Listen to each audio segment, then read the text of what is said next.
అందరికీ నమస్కారం అండి. భగవద్గీత 2వ అధ్యాయము సాంఖ్యయోగము 34వ శ్లోకము. అకీర్తిం చాపి భూతాని కదయిష్యంతి తే వ్యయాం సంభావితస్య చాకీర్తి మరణాదతిరిచ్యతే. 34. అకీర్తిం చాపి భూతాని కదయిష్యంతి తే వ్యయాం సంభావితస్య చాకీర్తి మరణాదతిరిచ్యతే. కృష్ణ భగవానుడు అర్జునుడితో ఇలా చెప్తున్నారు. ఓ అర్జున, నీకు ఇంకో విషయం తెలుసో లేదో, నీకు వచ్చిన అపకీర్తి గురించి, నీ పిరిగితనం గురించి నీవు చనిపోయిన తర్వాత కూడా లోకంలో ఉన్న వారందరూ చాలా కాలం చెప్పుకుంటారు.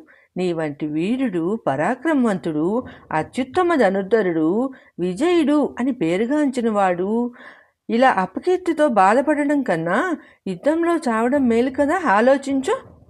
అర్జునుడు తన మూర్ఖత్వం విడవడు అన్న ఉద్దేశంతో కృష్ణ పరమాత్మ ఇలా అంటున్నారు. అర్జున, నీకు చెప్పాల్సిందంతా చెప్పాను. నువ్వు యుద్ధం చేస్తే చెయ్యి, లేకపోతే మానయ్యి. కానీ ఇంకొక విషయం మాత్రం చెప్పక తప్పదు. నా శిష్యుడివి అంటున్నావు కాబట్టి చెప్తున్నాను. ఏమిటంటే, ఈ లోకంలో నీకు ఉన్న పేరు ప్రతిష్టలు అన్నీ సర్వనాశనం అయిపోతాయి కదా. లోకులు నిన్ను ఒట్టి పిరికివాడు అని అంటారు. ఆలోచించుకో అర్జున అని చెప్తున్నారు కృష్ణ పరమాత్మ. మనకు 2 శరీరాలు ఉన్నాయి. ఒకటి భౌతిక కాయము, అంటే 10 ఇంద్రియములతో కూడిన శరీరము. రెండవది కీర్తికాయము, మనము సంపాదించుకున్న మంచి పేరు అనే శరీరం అన్నమాట. మనము ఎన్ని జాగ్రత్తలు తీసుకున్నా ఈ భౌతిక కాయము అనేది మరణిస్తుంది, తప్పదు.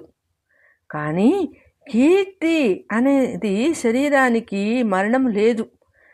ఆచంద్రార్కము అంటే సూర్యుడు చంద్రుడు ఉన్నంత వరకు నిలిచి ఉంటుంది కీర్తికాయం అనేది.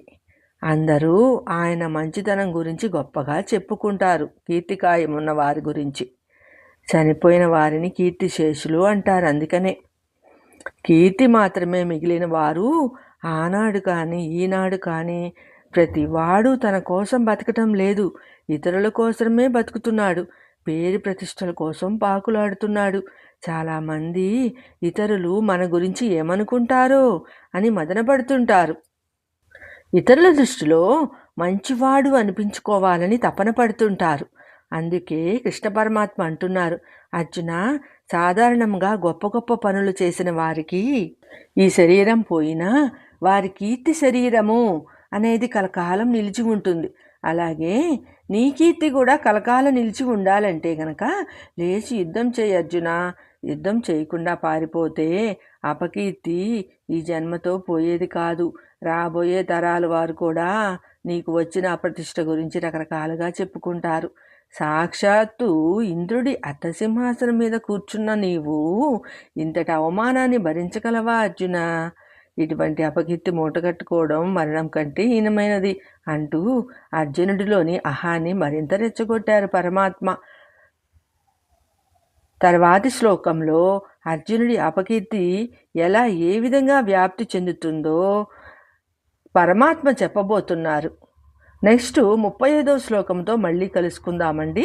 సర్వేజన సుఖినో భవంతు. జై శ్రీమన్నారాయణ అండి. మీకు ఈ భగవద్గీత నచ్చితే తప్పనిసరిగా సబ్స్క్రైబ్ చేసుకోండి, మీ బంధుమిత్రులతో షేర్ చేసుకోండి, కామెంట్ కూడా ఇవ్వండి.